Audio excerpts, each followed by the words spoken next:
Hey kiddos, this is a short video on Chapter 2, Lesson 1, all about converting decimals and fractions.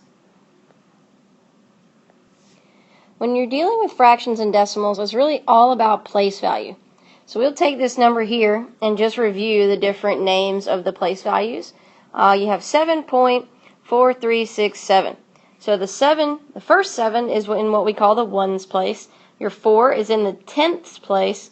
3 would be the hundredths place, 6 thousandths, 7 ten thousandths, and so on.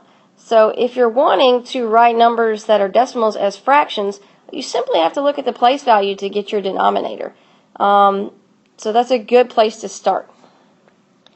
The harder part is when we turn fractions into decimals, and there's two main ways to do it.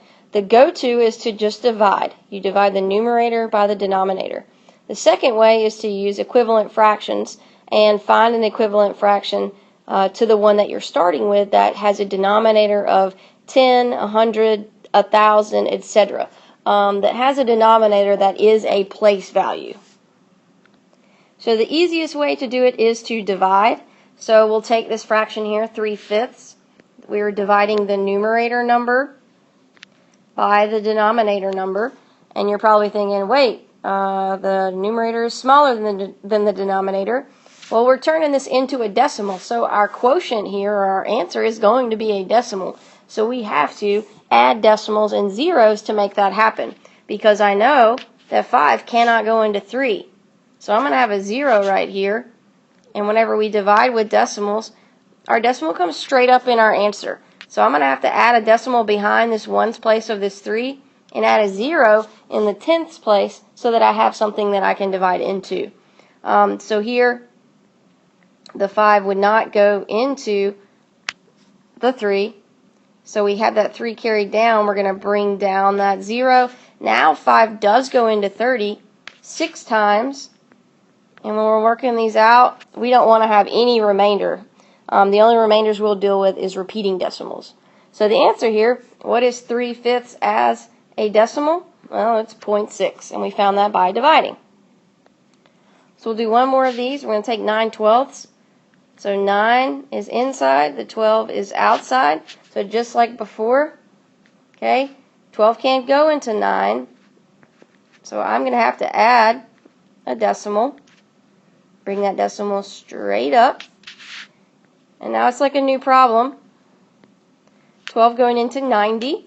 12 goes into 90 7 times. 7 times 12 is 84.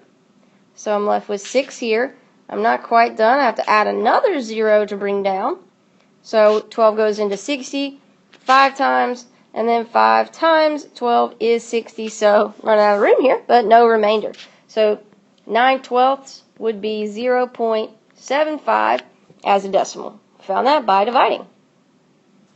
So the second way, if you're good with fractions, you may prefer this way, but you can use equivalent fractions, kind of like we did with equivalent ratios in the last chapter, to find an equivalent fraction that has a denominator of 10, 100, or 1,000, or one of those place value names.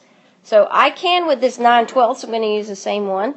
I can simplify 9/12, so I would scale back by dividing by 3. So 9/12, if I simplify it, it's actually 3/4. And 3/4 is a good number for me because I know there's a number that I can multiply 4 by to get me 100. If I multiply 4 times 25, I get 100. So if I multiply the top number times 25, I get 75.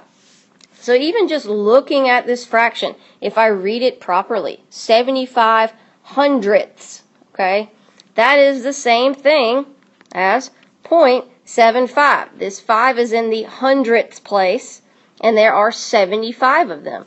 So if you can get your denominator to be 10 or 100 or 1,000 or even 10,000 if it's a small number, okay, you can just simply write the top number behind the decimal and you have your answer. So I'll do one more like this. Again, I know just by looking at these numbers, and the more we deal with these numbers, the more comfortable it will become for us, the more we know what to look for. but I know that I can multiply 4 times 25 to get 100. So now all I need to do is multiply the top number also by 4, because whatever we do to the numerator, you must do to the denominator.